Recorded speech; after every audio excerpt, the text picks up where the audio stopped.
Have you ever had one of those days where you just feel like talking to an AI is, well, easier than talking to a person? It sounds a little strange to say out loud, but if you felt it, you're not alone. And there's actually a really powerful psychological reason for it. It all boils down to this one single question, doesn't it? Why does a chatbot feel safer than your best friend? The answer isn't that we're becoming cold or antisocial. No, it's that technology has found a fascinating and slightly terrifying shortcut straight into our brain's most ancient wiring for trust. I mean, just look at this comparison. It perfectly captures the trade-off we're all making. On one side, you've got the reality of human connection. You know that feeling, right? Seeing those three little dots pop up, then disappear. The anxiety of waiting, the fear of being judged, or just remembering that, hey, your friend is a real person with their own baggage. But on the other side, you've got 24/7 availability, infinite patience, and zero judgment. It's a pretty compelling offer. So to really get our heads around this, we need a good framework. Let's call it human friction versus synthetic warmth. This is the fundamental dynamic, the core conflict that we're all trying to figure out in this new digital age. Here's the best way to think about it.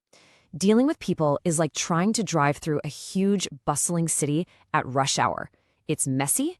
There are traffic jams, unexpected detours, other drivers who might be having a bad day. It's unpredictable, for sure, but it's also real and vibrant and alive. An AI conversation? That's like pulling up the perfect GPS route. It's pre-calculated, it's automated, it's a smooth, efficient ride that gets you exactly where you want to go with absolutely zero friction.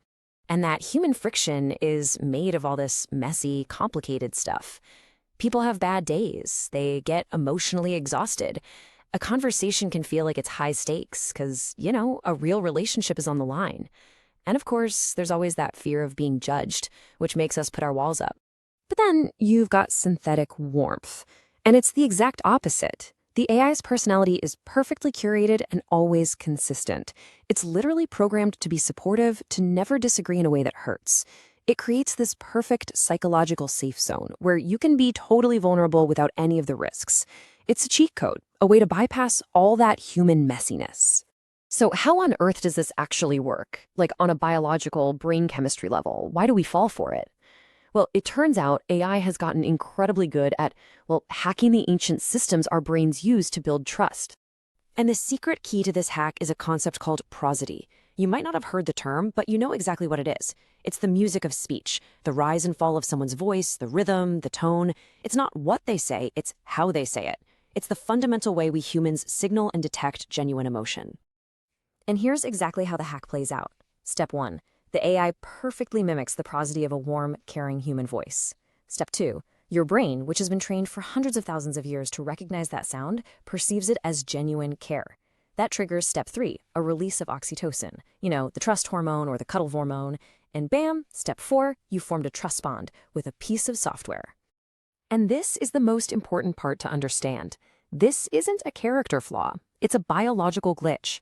Our prehistoric brains simply did not evolve to have to tell the difference between real empathy and a perfect simulation of it. The lock is our deep-seated need for connection. The key is just the right pattern of sounds and tones. The AI just learned how to copy the key. Okay, so we get how it works. It's a clever hack, but what are the consequences? What happens when we constantly choose that smooth, frictionless GPS route instead of navigating the messy city? We start to see a phenomenon you could call social muscle atrophy. The relationship here is painfully simple. As our reliance on this perfect synthetic empathy goes up, our tolerance for that messy, unpredictable human friction goes way, way down. The more we use the flawless GPS, the less patience we have for actual traffic. Our social muscles, the ones we need to navigate conflict and misunderstanding, they start to get weak from a lack of use. And this creates this really dangerous feedback loop.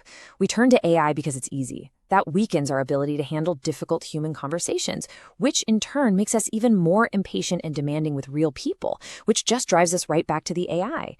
We stop looking for real shared empathy and start just craving simple, easy validation.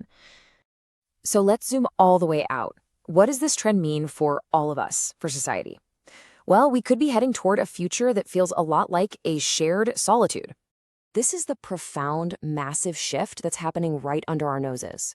We are offloading our deepest emotional needs, the things we used to turn to family and friends for, to proprietary pieces of software owned by major corporations. We are, in a sense, outsourcing one of the most fundamental parts of being human. And all of this leaves us with one final, very difficult question to think about. If empathy is just a perfectly calculated output, a simulation designed to make you feel good, and not a messy, shared experience between two people, does it still mean the same thing?